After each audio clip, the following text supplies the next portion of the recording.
की बहुत प्रसन्नता होगी कि आप जहाँ बैठे हैं ये है कालीदह। क्या है? कालीदह। आप कथा के माध्यम से कई बार सुने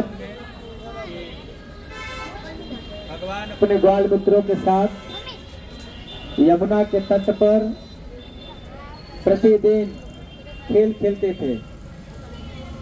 एक दूसरे के ऊपर गेंद जो मारा जाता है। हरि बोल। सुन पा रहे हैं जी। प्रेम से बोलिए कालिया मर्दन भगवान की जय। यमुना महारानी की जय। जगत गुरु श्रील प्रभुपाद की जय। गौर प्रेमानंदे हरि हरि बोल। तो बतलाना चाह रहा था कि आपको जान के प्रसन्नता होगी कि हम सभी लोग यमुना महारानी के तट पे बैठे हैं, जहाँ पर भगवान कन्हैया बलराम जी और अन्य सखाओं के साथ प्रतिदिन इस तट पर खेल खेलते थे। जैसे बाल्य अवस्था में बच्चे गुल्ली डंडा का खेल खेलते हैं या एक दूसरे के ऊपर बॉल मारते हैं, तो कृष्ण लीला में आप देखे होंगे कि भगवान एक बॉल से सखा को मार रहे हैं और वो बॉल जा करके यमुना में गिर जाता है। देखे हैं ना आप लोग? इससे पहले की घटना है कि एक बार भगवान ग्वाल मित्रों के साथ इसी यमुना के तट पर गौओं को पानी पिलाने के लिए आते थे। ठीक है, का तट तो नहीं है, यहाँ पे तो सब बना हुआ है, पत्थर का घर है, टावर लगा हुआ है।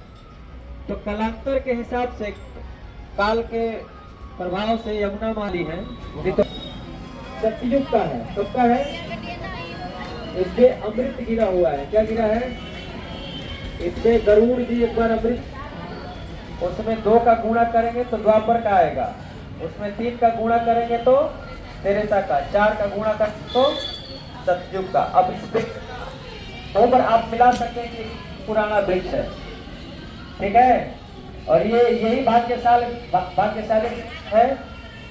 ये जो देख रहे हैं ना, यमुना के तट में ये पानी में झूला हुआ वृक्ष का डाल है, जिस पर भगवान चढ़ करके यमुना में छलांग लगाए थे। किसके लिए?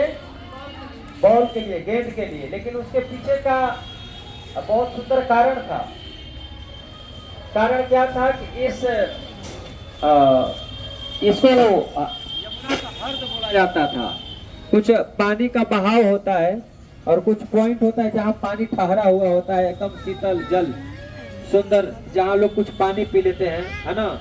वैसा सुंदर स्थान ये रमणीक स्थान था और यहीं पर भगवान अपने ग्वाल मित्रों के साथ खेला खेलते थे। लेकिन दुर्भाग्यवश इसी यमुना के तट पर, इसी यमुना के हर्द में कालिया नामक एक बहुत बड़ा विषैला सर्प रहता था और जब भी वो श्वास छोड़ता था तो उसके मुंह से विष आता था और उस विष के प्रभाव से यमुना का पूरा जल जो है, यमुना का पूरा जल क्या हो गया?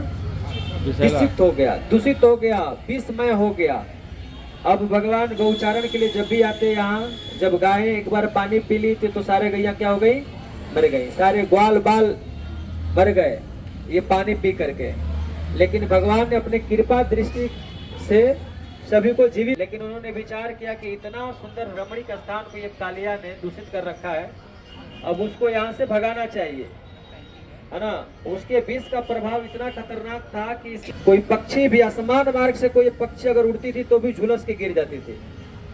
इतना खतरनाक उसका विष था कालिया का। आपको चखना है उसका विष? थोड़ा सा एक मुंह ट्राई के लिए है ही नहीं है, सही बोला आपने। अगर भगवान इस यमुना से कालिया को भगाने के लिए उसी उद्देश्य से भगवान ने वो सुंदर खेल का आयोजन किया और उस खेल के माध्यम से गेंद गया यमुना जी के पानी में और भगवान अपने ग्वाल मित्रों को देखते देखते इस वृक्ष पे चढ़ जाते हैं, बोलते कि नहीं नहीं रुको तुम लोग, मैं इस गेंद को लाता हूँ। और भगवान इस डाली से यमुना के अंदर कूदे थे और यहीं पर आप देख सकते हैं, यहाँ पर अनंत बहुत सारे फनों के साथ कालिया है और वहाँ पर भगवान उसके एक एक फन पर नाच रहे हैं। ये बहुत ही सुंदर वर्णन है कि भगवान कैसे नाच रहे हैं।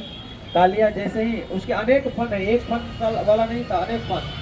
जब भी किसी फल से भगवान को मारना चाहते तो भगवान प्रकट को आए